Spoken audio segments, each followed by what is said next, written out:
Cepat lagi kalau beli ni, betul sini. Umpan ni dia cepat habis.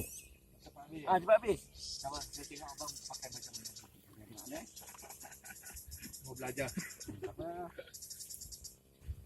Saya pun first time hari ni lah. Ya. Abang ada ni ada mata kail lah? Mata? Mata pancing ada? Ada.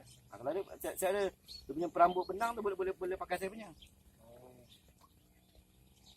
Mata jangan besar sangat lah. Oh, besar tak boleh. Dia suka makan ni lah. Dia pun ni dia dah jual, memang dia dah beramu. Oh.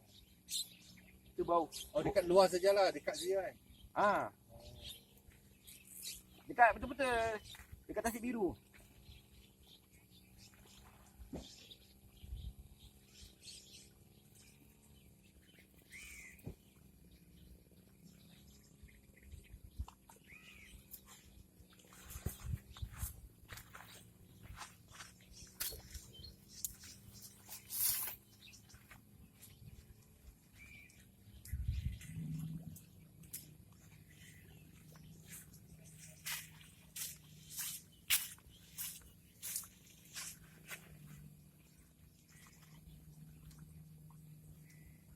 Kalau sini dia tak makan.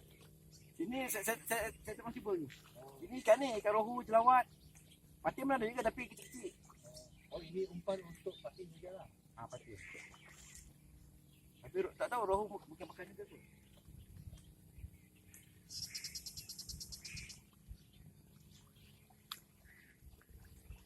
Mana model ngor lah. Kalau pakai ini kancing lah. Main letih lah. Ini jauh dah tak pakai. Ha? Jauh dah tak pakai. Ya. Kalau nanti kalau abang tak pakai okey. Tidak pakai mesin ni. Kita nampak tali keluar. Tu yang steam tu.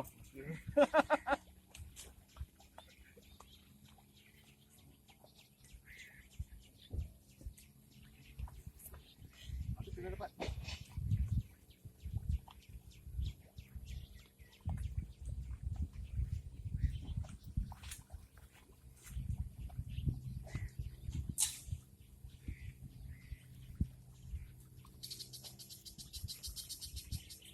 Abang biasa datang sini lah. Boleh lah. Saya besar berapa lah pernah dapat? 11 lah. Oh, benar. 11 lah. Dekat kanan dia lah. Tempat abang duduk tu. Oh.